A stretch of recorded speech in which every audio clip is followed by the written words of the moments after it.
Olá, aqui é o Giancarlo Santos e no vídeo de hoje eu vou te mostrar como personalizar a aparência do teu agente. Relembrando que no vídeo anterior nós criamos um agente com inteligência artificial usando o GPT-WIS para responder perguntas sobre crédito consignado. Para fazer isso, alimentamos ele com a lei, uma das leis que trata desse tema, e algumas páginas de empresas que trabalham também nesse segmento. No vídeo de hoje, a gente vai aprender então como personalizar o nosso agente, né? Deixar ele com as cores da nossa marca e deixar ele com a aparência que a gente deseja que ele tenha finalmente no nosso site. E também a gente vai ver alguns dos parâmetros de configuração do agente, né? No final do vídeo, eu vou te mostrar também como colocar um widget de chat em qualquer lugar. Então, pode ser num site do WordPress, pode ser num HTML simples que você tenha, pode ser no Wix, pode ser aonde você quiser, pode ser na sua intranet interna, né? Desde que você consiga colocar código JavaScript, você consegue colocar esse agente em qualquer lugar para responder as perguntas dos seus clientes. Por exemplo, no teu site de e-commerce, ou no teu site institucional, aí vai de acordo com a tua necessidade, né? Então, relembrando também que eu não preciso ter senha para acessar o ambiente do GPT-WIS, né? Basta eu clicar no botão entrar e ele vai com o meu e-mail ele vai gerar um link de acesso. Então, eu coloco o meu e-mail. Se eu não tiver nenhuma conta cadastrada, com esse e-mail, ele vai criar uma conta nova para mim, né? E eu consigo acessar essa conta nova usando o mesmo e-mail. Então, o nosso e-mail de acesso é wisgpt@gmail.com. Pelos nossos testes, está tendo problema em e-mails do Hotmail, né? Então, eu recomendo usar um Gmail ou usar um e-mail corporativo, né? O Hotmail, ele talvez esteja com algum bloqueio, uma questão de segurança e ele acaba não... Ele recebe o e-mail, mas quando se clica no link, ele não valida a operação e você não vai conseguir fazer o login no ambiente, né? Então, o Gmail a gente sabe que funciona muito bem. Então, pedir para entrar. E daí ele está dizendo para mim que mandou um e-mail lá para aquela conta que eu informei. Eu vou lá no meu e-mail, e já está aqui, né, na hora, no mesmo momento, o sign-in. Uma observação também em relação aos e-mails, tá? Se tu ficares pedindo para ele mandar o e-mail várias vezes, né, tipo 3, 4 vezes, porque tu ou não recebeu, ou, né, às vezes foi para a caixa de spam e tal, tenha em mente que sempre que ele manda um e-mail novo, o código do e-mail anterior deixa de funcionar. Então, tu sempre tem que clicar no último e-mail que ele mandou, porque ali é que está o token mais recente, é o token que está validado para poder acessar o ambiente. Então, eu venho aqui, só aperto o botão e ele vai abrir o ambiente para mim.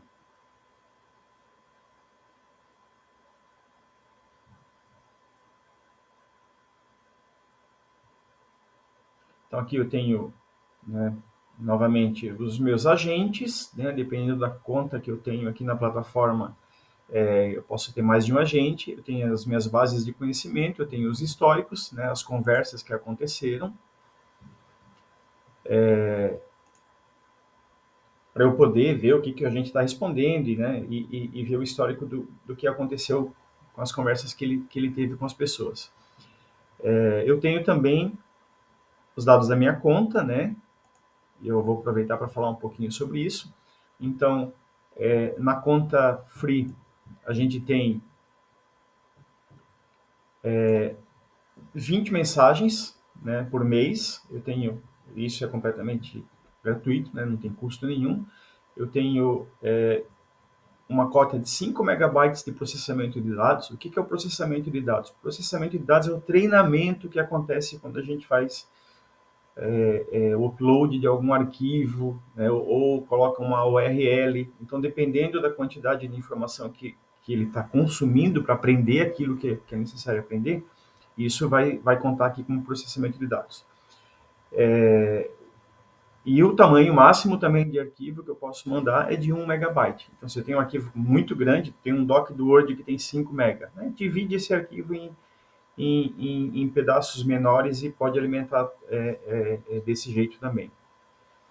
Aí, para limites maiores, tem que ser contas premium, né? Aí também é muito fácil de assinar pelo Stripe. E aqui tem todas os novos limites de acordo com as contas que tu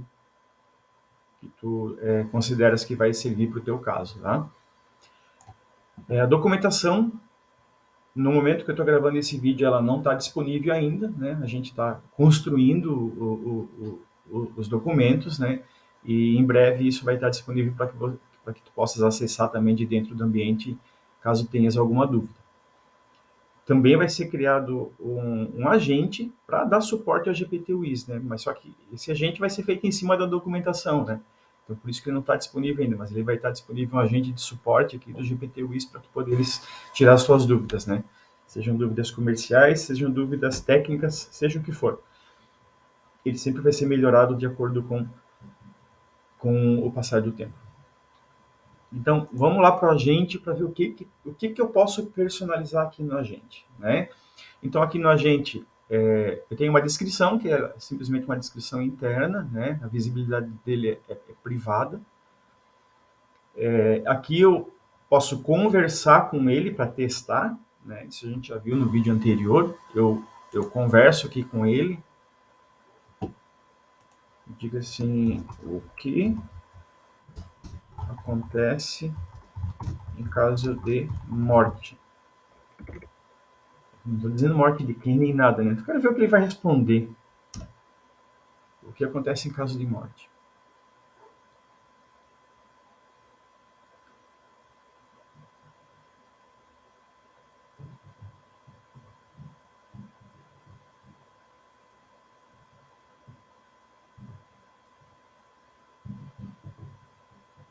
Ok. Então, aqui em configurações, esse foi só um teste, né? Aqui em configurações, importante, tá? Vou aproveitar para falar sobre isso também. Nos nossos testes, a gente vai percebendo que muitas vezes o agente poderia dar uma resposta melhor, né, para alguma pergunta. Por que ele não está dando uma resposta mais específica nesse caso? Porque, de repente, na lei não tem nada falando sobre isso, né? Nessa lei específica que eu coloquei, pode ser que em outra lei esteja falando isso, né? Ou, às vezes, a pergunta que eu fiz não é uma pergunta que foi muito bem formulada. Para tudo isso, eu consigo melhorar colocando novos documentos ou mesmo revisando os documentos que ele está usando, né? E às vezes tem documento que a redação dele, o texto dele não está ok para ele poder entender direito as coisas. Aí eu crio um documento novo com um texto mais bem elaborado, né, com as coisas mais claramente descritas, para ele poder sim consultar esse documento e gerar uma resposta melhor para o meu usuário. Mesmo com inteligência artificial, existe a necessidade de supervisão desse agente, né, para ir melhorando ele com o passar do tempo. A gente vai vendo como é que ele está se comportando, como é que ele está respondendo, e vai fazendo os ajustes, ou na base de conhecimento que ele está usando para responder, ou mesmo no prompt. O prompt, a gente vai ver depois, é a maneira com que eu dou instruções para o meu agente, como é que ele deve se comportar, né? E vai ter um vídeo específico sobre prompt também na sequência.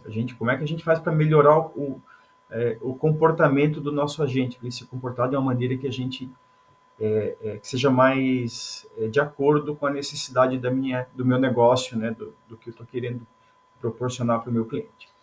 Então, eu vou aqui em configurações, e em configurações eu faço o ajuste fino do cliente, né? Aqui um nome, vou mudar o nome desse agente aqui, que é o Agente de vendas. Agente de vendas, né? Agente de vendas de crédito consignado. Consignado. Aqui é o modelo, eu expliquei no vídeo anterior, né? A tecnologia que o GPT-Viz usa é exatamente a mesma tecnologia que o Chat GPT usa, né? Que o Chat GPT, ele tem, na verdade, dois modelos que tu consegues... Tem vários modelos, mas o textual são dois, que é o GPT 3.5 e o GPT 4. O GPT-Wiz usa o GPT 3.5, né, para poder responder as perguntas das pessoas. Também mencionei no vídeo anterior que, conforme a OpenAI for disponibilizando novas versões do modelo, essas novas versões vão aparecer aqui. Então, não se preocupem que o GPT sempre vai estar atualizado de acordo com o OpenAI, né? Assim que eles liberam lá, a gente implanta aqui. Temperatura do modelo, né? Já mencionei também no vídeo anterior, é o quanto eu quero que o meu robô seja criativo, que o meu agente seja criativo. Para quem já teve a oportunidade de usar o Chat GPT, ele sempre responde alguma coisa, ele nunca vai deixar de responder alguma coisa. E muitas vezes ele inventa a resposta, não é uma resposta baseada num fato, não é uma resposta baseada na verdade. Por que ele inventa as coisas? Porque ele é um robô conversacional, ele está ali para conversar com quem está conversando com ele. Então, se eu determino que ele tem uma certa liberdade criativa, ele vai usar essa liberdade criativa para gerar informação de acordo com o que está sendo conversado com ele. No nosso caso, a gente quer que ele sempre seja o mais verdadeiro e que use as coisas baseadas nos fatos. Que fatos são esses? Os fatos que estão na base de conhecimento. Então, a temperatura é um parâmetro muito importante que eu preciso setar. Experimentem, vocês podem experimentar, né? Eu recomendo sempre colocar no zero, né? Ele responder de acordo com o que está no texto e não inventar moda, para usar um português muito claro. Mas eu posso, dependendo do caso, querer aumentar a criatividade dele para ele elaborar um pouco melhor as respostas, né? Isso a gente vai ver também. E o prompt, como eu falei, ele é, são as instruções que tu estás dando para o agente, né? Como é as instruções de comportamento dele. Então, por exemplo, Jean, meu agente começou a responder em inglês. Como eu não estou aqui, eu não estou me referenciando nada à língua que ele tem que responder, o agente às vezes toma uma decisão, né? O agente ele toma uma decisão, ele responde em alguma língua que não é bem aquela que tu gostaria que ele respondesse, né? Isso com o prompt a gente corrige, com o prompt a gente faz essas correções eu vou chamar de personalidade. Então, com o prompt eu consigo definir coisas como, por exemplo, explique, responda as perguntas como se as pessoas tivessem 5 anos de idade. Então, se ele pega um documento muito técnico, e se eu digo para ele, olha, responda como se uma pessoa tivesse 5 anos de idade, né, quem está perguntando, ele vai responder de uma maneira sem usar muito termo técnico, ele vai usar muita analogia para tentar explicar para a pessoa de uma maneira que seja fácil dela entender aquilo que está sendo explicado. Como eu posso pedir também para ele explicar com muitos detalhes de engenharia, por exemplo, só dando um exemplo. E daí ele vai ser muito, vai ser um texto muito mais difícil de um leigo entender, mas um engenheiro entenderia perfeitamente o que ele está falando. Ele vai começar a usar termos mais complexos, né? Então, se eu tenho um documento complexo e eu quero tornar ele palatável para quem for conversar com o meu chatbot, eu posso instruir o meu modelo, eu posso, através do prompt, que ele responda como se fosse para uma criança de 5 anos. E daí ele vai pegar aquele conteúdo que é mais complexo e vai deixar ele mais fácil de ser entendido. Tá ok? E, como eu mencionei, a gente vai ter uma aula só sobre prompt. Prompt é um universo à parte. Com prompt a gente consegue fazer coisas incríveis com o nosso com o nosso agente, né? Aqui a gente está usando um prompt muito genérico, muito simples. Isso é de propósito, isso é proposital, para que a gente consiga entender as limitações de um prompt mal feito, né? E a importância de a gente pensar no prompt, né? Pensar nas instruções que eu vou dar para o meu robô, para o meu agente, para ele ter o comportamento o mais próximo daquilo que eu queira que ele tenha. É como se eu tivesse instruindo um funcionário. Então eu posso pedir para ele, né, quando ele atende um telefone, quando ele conversa com um cliente meu, para ele ser o máximo educado possível. Como eu posso pedir para ele ser curto e grosso, ou eu posso pedir para ele ser sarcástico, ou eu posso pedir para ele ser qualquer coisa que tu queiras, né? Tu vai com o prompt, tu vai conseguir moldar a personalidade, vamos dizer assim, né, que tu estás querendo que o teu agente assuma quando ele estiver respondendo alguma coisa. E através do prompt também que eu defino limites no que ele vai responder. Por exemplo, como ele está baseado no chat GPT, muitas vezes ele vai pegar informação que não está só nos documentos, porque ele precisa gerar alguma coisa, né? Mas eu posso instruir ele para dizer assim, não responde nada que não esteja nos documentos, não responda nada referenciando algum concorrente meu, referenciando algum produto que não seja esse produto aqui, meu. Então eu posso ir delineando ele, né, para ele responder de acordo com o meu desejo, com a minha vontade. Base de conhecimento, né, eu já expliquei no vídeo anterior também, são os documentos que ele estuda, vamos dizer assim, que ele está estudando para poder gerar as respostas, né? Então, se eu mando para ele, se eu alimento ele com 10 documentos, e mesmo na conta free, tu podes colocar quantos documentos tu quiseres ali, né? Não tem problema nenhum. O único limite é o tamanho do documento e o tamanho do processamento, mas podes alimentar ele com N documentos, né? E quando ele recebe uma pergunta, o que que ele faz? Ele lê todos os documentos, ele vai ler todos os documentos e ele vai tentar pegar aqueles documentos que têm mais conteúdo referente ao que está sendo perguntado. Então, ele vai pegar alguns documentos, aqueles que têm mais relevância, né, aqueles trechos dentro do documento que têm mais relevância, para poder gerar a resposta, né? Então, quanto mais documento eu coloco para ele, né, esse é uma faca de dois gumes, né? Pode ser, às vezes, que um documento resolva tudo que eu quero, ou pode ser que, às vezes, eu precise de 50, 100, 200 documentos, né? Para poder ele gerar uma resposta melhor, né? Que seja mais útil para o meu usuário, né? Mas é desse jeito que funciona a base de conhecimento.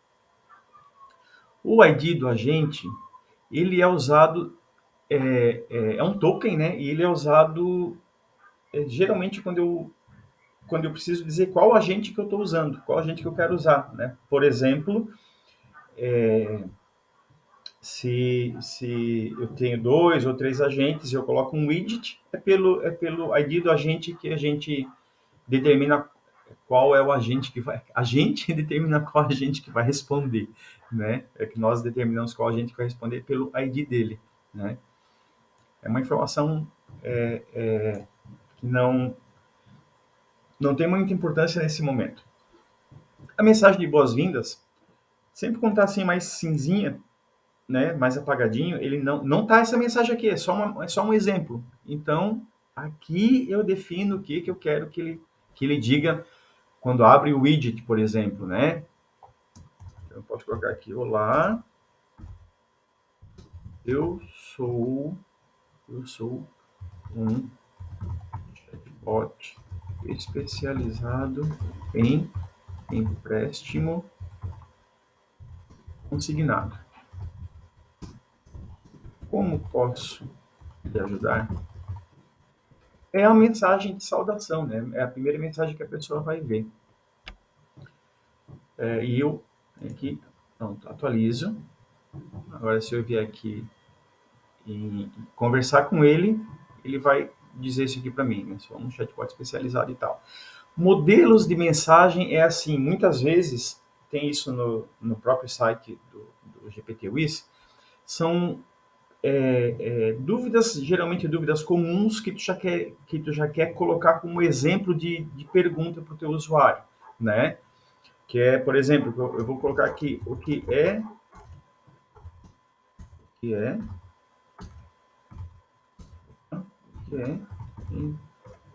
empréstimo consignado. Empréstimo consignado. E daí vai ter um botãozinho, né, no widget de chat com esse conteúdo, e a hora que eu clicar nele é como se a pessoa estivesse perguntando. A cor da marca é um item muito importante, é um item extremamente importante. É ele que vai definir qual é a cor do balão, né, do balãozinho, do agente que ele está respondendo, e qual é a cor do texto, né? Então, não deixem zero, porque zero pode deixar tudo branco.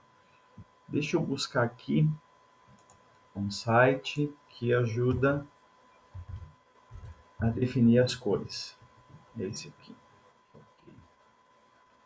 Vou abrir aqui.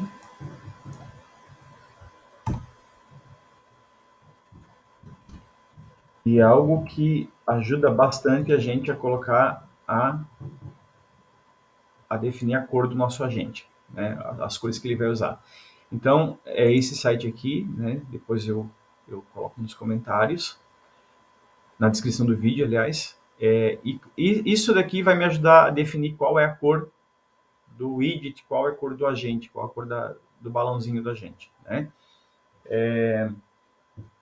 Então, com o botão do mouse pressionado, eu vou caminhando por aqui e vou vendo a combinação tanto do texto quanto do fundo, né? Tanto do texto quanto daí eu escolho uma que seja de acordo com a minha marca, né? Que faça sentido para a minha marca. Não, vermelho não sei se é uma boa para esse agente aqui, né? Eu vou colocar isso aqui que é um mais discreto. Aqui, isso aqui assim, um branquinho, isso, com fundo branco, fundo branco acho que fica legal. Então eu venho aqui e dou um copy no Hexa, e ele vai gerar aqui um código. Opa,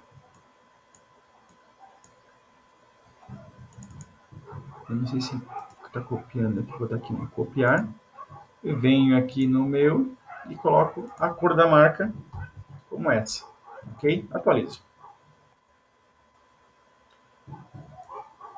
Aqui é o título, né? É o títulozinho aqui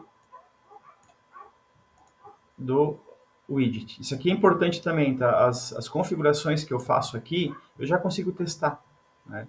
Eu já consigo testar aqui. Então tá aqui, ó, o que é empréstimo consignado. E eu vou colocar mais um aqui,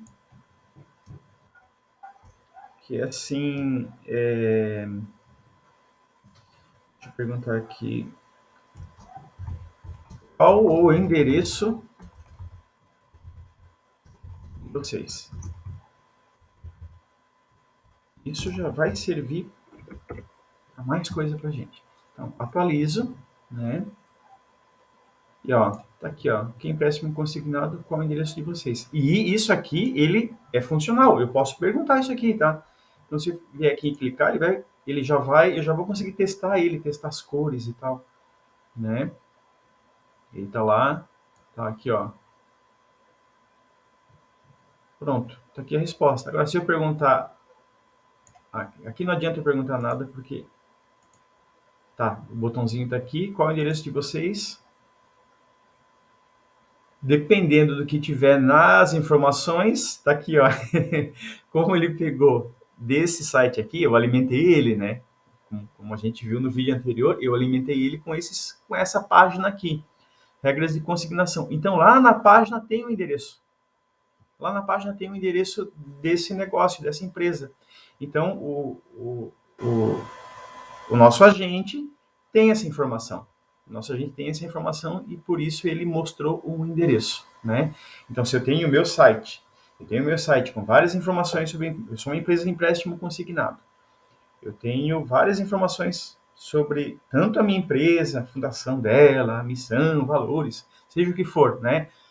Os tipos de empréstimo que eu tenho, quais são as pessoas que eu atendo, funcionário municipal, funcionário estadual, não importa. O que tiver lá, se o teu usuário fizer pergunta aqui, né, no teu widget de chat, ele vai responder, né, que foi o que aconteceu aqui agora. Eu não sabia que tinha informação de endereço, porque eu alimentei, eu não li os documentos que eu usei para alimentar, porque é só para gerar esse exemplo aqui, para a gente aprender o funcionamento básico dele, né? E aqui também eu defino, então aqui eu defino o título, lá, como se fosse a barrinha de título do widget, né? Saiba tudo sobre o que fazemos. Pronto, tá aqui. E eu posso colocar um emoji também, né? Se eu quiser, eu coloco um emojizinho para ficar mais humanizado, né? Então tá aqui. Eu tenho aqui o meu título que eu acabei de colocar, dou aqui um atualizar. Ok. E eu defino também aqui se eu quero ele na esquerda ou na direita, tá? Dependendo do site, né? Tu vai definir onde que tu queres. Então, aqui eu estou definindo o widget, né? O widget é aquele símbolozinho, né? Aquele íconezinho que fica na parte de baixo do site, do teu site, né? E que quando o usuário clica, abre a, a janelinha de chat. E eu tenho também colocar como um iframe, né? Um iframe fica fácil também de colocar no teu site. Vamos supor que às vezes o teu site não aceita JavaScript, né? Mas aceita iframe. Então eu também posso colocar um iframe nele, tá?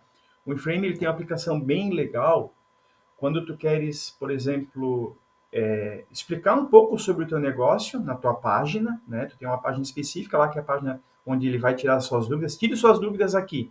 Eu não tenho um widget. Eu tenho lá tire suas dúvidas aqui, né?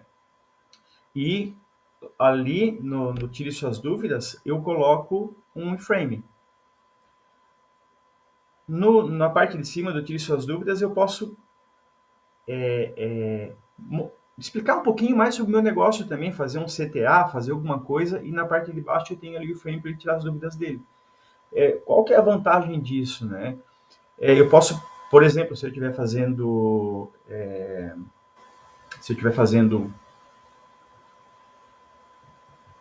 usando o pixel do Facebook ou o pixel do Google Ads, ou seja o que for, eu posso, né, marcar essa pessoa como ela foi lá na página para tirar dúvida. Então eu consigo fazer uma ação, né, de ativação, já sabendo que tem pessoas que foram lá querer tirar dúvida comigo, né, para essas pessoas que foram querer tirar dúvida comigo. Então é a mesma coisa, né? Com o widget, eu tenho aqui a apresentação dele e tal, tem os botões, tudo funciona da mesma coisa. Só que aqui está num iframe ao invés de estar num widget. O que vocês fazem?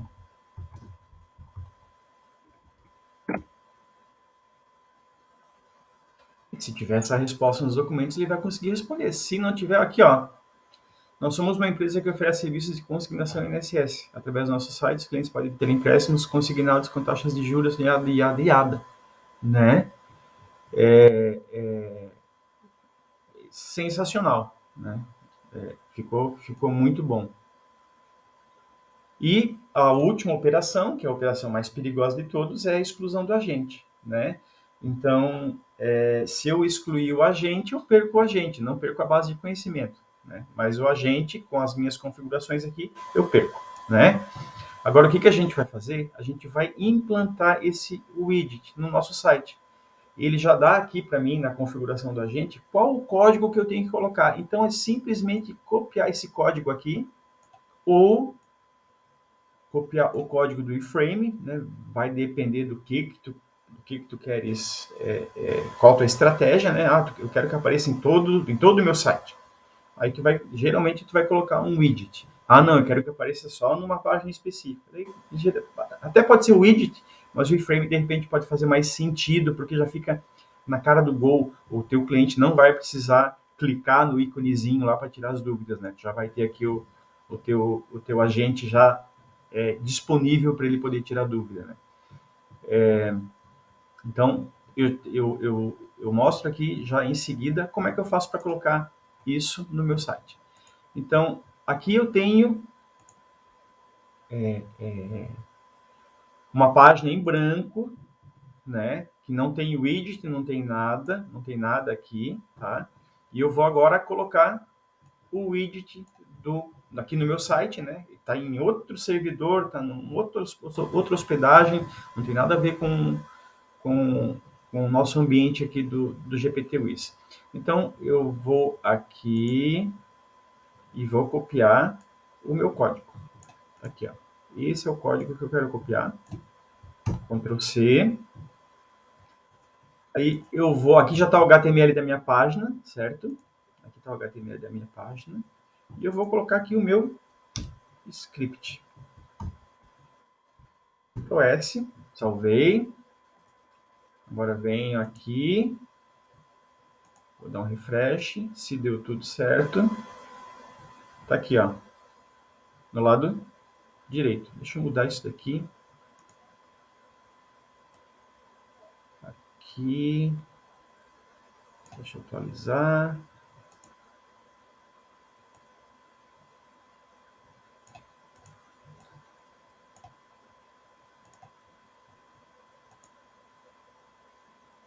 Pronto. E tá aqui. Tá aqui o widget instalado. Ah, eu quero colocar o iframe. Tá ok, é só tu colocar o iframe e daí o iframe vai aparecer na posição que tu queiras que apareça, né? Inclusive com fundo transparente, dá para ter fundo transparente também, né?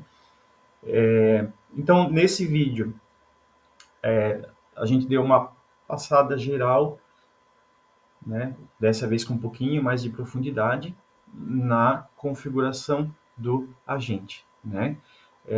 Tendo dúvidas sobre esse tema, pergunta, né? Seja nos comentários, seja no nosso grupo de usuários lá no WhatsApp, seja entrando em contato direto comigo, seja mandando e-mail, de qualquer maneira.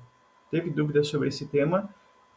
Me manda essa dúvida, que dependendo da complexidade da resposta, ou eu respondo diretamente, né, para ti, ou até crio um vídeo, se for o caso, para ficar mais completa a explicação. Tá ok? Obrigado por ter assistido até agora. Não esqueça de curtir o vídeo, comentar, compartilhar com aquelas pessoas que tu sabes que o GPT-WIS pode ser extremamente útil. Muito obrigado e até o próximo vídeo.